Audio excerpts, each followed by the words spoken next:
सितंबर निकल गया, अक्टूबर निकल गया और अब इसी तरीके से नवंबर में निकल जाएगा, दिसंबर में निकल जाएगा और आप ऐसे ही कि यार कल से स्टडी करूंगा, अगले हफ्ते से स्टडी करूंगा या फिर अगले महीने से स्टडी करूंगा। एक दिन ऐसा भी आएगा कि जिस दिन है ना अगले दिन आपका पेपर होगा। तो यार देखो, ये सभी स्टूडेंट्स के लिए वैलिड नहीं है, लेकिन ये बहुत सारे स्टूडेंट के लिए वैलिड है, क्योंकि मैक्सिमम स्टूडेंट जो है वो ये करते हैं कि यार आज से नहीं कल से स्टडी करेंगे, आज ट्यूसडे है वेडनेसडे से अच्छे से स्टडी करेंगे।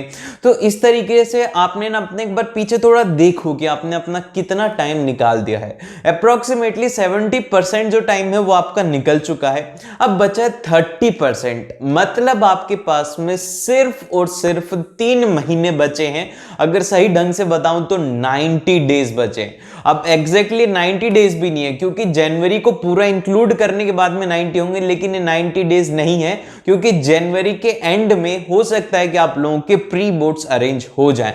तो यार देखो, आप लोगों के पास में अब 3 महीने मान करके चलो कि ऐसा क्या करना है आपको, कि क्या स्ट्रेटेजी होनी चाहिए, ये सब आपको बता दिया होगा। लेकिन आज आपको इस महीने में थोड़ा कुछ अलग बताऊंगा।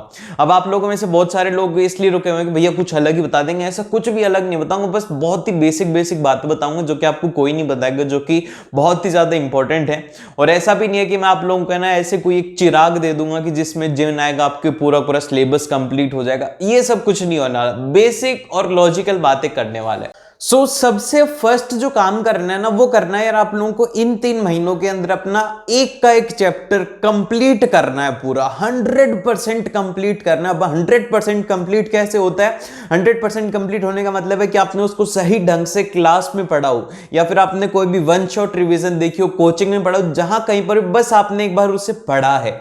देन फिर उसके बाद में सेकंड होता है कि आप उसके क्वेश्चंस कर रखे हो आपने, कि जैसे कि मैथ्स के अंदर अगर बात करूं तो आपने एनसीईआरटी के पूरे क्वेश्चन सॉल्व कर रखे हो पूरा सही ढंग से, और थोड़े एक्स्ट्रा क्वेश्चंस कर रखे हो। देन फिर इसके बाद में आपने पीवाईक्यू कर ली, तो वो चैप्टर 100% रेडी है।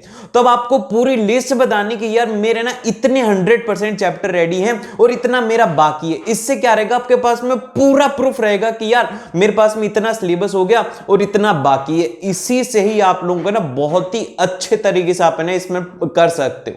देन फिर इसके बाद में जो आपको सेकंड स्टेप करना है वो करना है यार प्रैक्टिस का। अब आप लोगों को ना ऐसा कुछ भी नहीं होगा कि आपको कोई एक ऐसी कुछ मिल जाए जिससे कि आप एग्जाम के अंदर अच्छा स्कोर कर लोगे, ऐसा कभी नहीं होगा।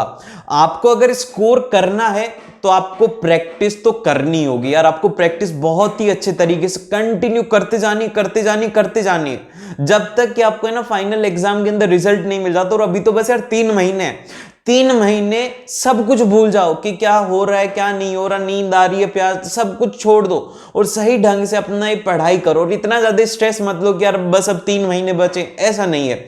आप कर सकते हो, बस आपको है ना थोड़ा सही ढंग से करना होगा।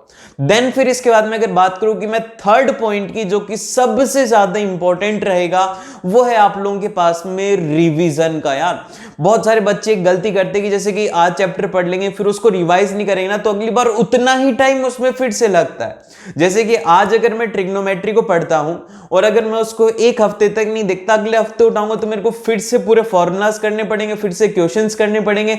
तो क्या होगा कि मेरा डबल टाइम वेस्ट होगा। और अभी आपके पास में इतना टाइम नहीं है कि आप पूरे चैप्टर जो है उनको 2-2 बार सही ढंग से पढ़ पाओगे। तो इसके लिए आपको क्या करना है, बेसिकली रिवीजन करने का बहुत ही अच्छा तरीका बता दूं, जो कि मैं भी फॉलो करता था। ऐसा नहीं बताऊंगा कि कुछ भी बता रहा हूं। रिवीजन करने का सबसे अच्छा तरीका ये होता है कि आप जहां से भी पढ़ रहे हो एक बार उसको क्लास में सही ढंग से ध्यान से सुनो कि टीचर जो बोल रहा है वो आपको पूरा समझ में आ रहा है, वो आपको करना है। देन फिर इसके बाद में जब आप घर पे आते हो तो एक बार शाम को या फिर रात में जब कभी भी आपको टाइम मिले उसका पूरा रिवीजन करो लिख करके, यार आज मैंने ये फॉर्मूला पढ़े, ये पढ़े। तो उससे क्या होगा कि उसी टाइम के ऊपर आपने उसको रिकॉल कर लिया।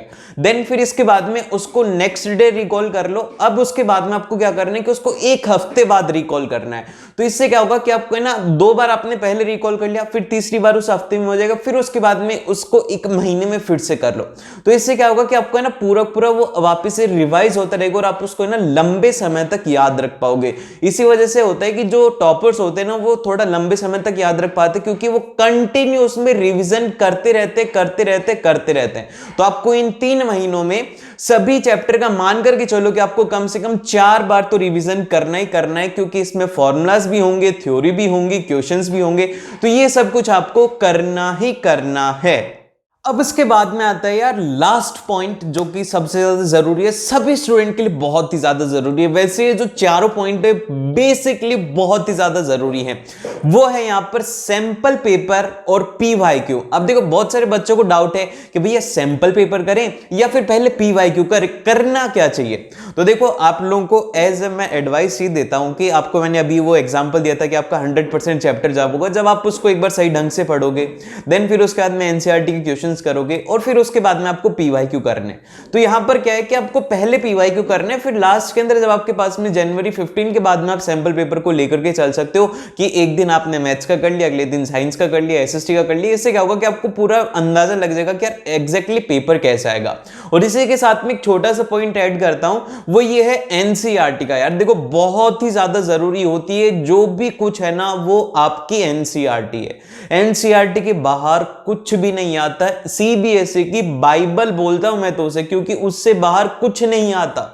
एग्जैक्टली अगर आपको एक भी क्वेश्चन पिछले जितने सालों के अंदर अगर मिल जाए तो मेरे को बता देना कि भैया ये क्वेश्चन एनसीईआरटी के बाहर आया था। एक क्वेश्चन नहीं आता एनसीईआरटी के बाहर, तो कहीं से भी पढ़ो, बस एनसीईआरटी को आपको पूरा पढ़ना है। और उसी के साथ में बहुत सारे बच्चों को डाउट ये भी हो रहा है, सैंपल पेपर जो सीबीएसई ने ऑफिशियली रिलीज करे थे, वैसे मैंने उनको पूरा सॉल्यूशन करवा रखा, डिस्क्रिप्शन में लिंक मिल जाएगा, वहां से जाकर के देख सकते हो। अब जैसे कि जो सैंपल पेपर है ना सीबीएसई ने जो रिलीज करे थे, उनका जो लेवल ऑफ टफनेस है वो बहुत एक तरीके से आप बोल सकते हो कि थोड़ा कॉम्प्लिकेटेड लग रहा है, थोड़े टफ लग रहे हैं बच्चों को, तो थोड़ा डर लग रहा है। तो देखो डरने की कोई भी जरूरत नहीं है। सीबीएसई का हर साल का पैटर्न रहा है कि सैंपल पेपर को थोड़ा टफनेस के ऊपर लेके जाते हैं, जिससे कि स्टूडेंट्स को लगे कि यार पेपर थोड़ा टफ आएगा तो थोड़ा सीरियस हो जाए। ये उनका एक बहुत ही अच्छा इनिशिएटिव है। और आप देख सकते हो कि यार पिछले साल का जो 1920 वाला बैच था, उसका सैंपल पेपर और फिर फाइनल पेपर में कितना ज्यादा डिफरेंस था।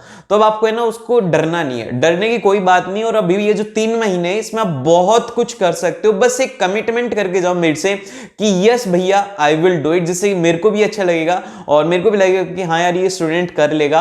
और है ना मेक श्योर कि आप है ना थोड़ी सी अपनी 2 सेकंड निकाल करके इस वीडियो को लाइक करो, ताकि ये और स्टूडेंट तक पहुंचे, और शेयर भी कर देना और सब्सक्राइब भी कर देना। और मिलते हैं आप लोगों से नेक्स्ट वीडियो में।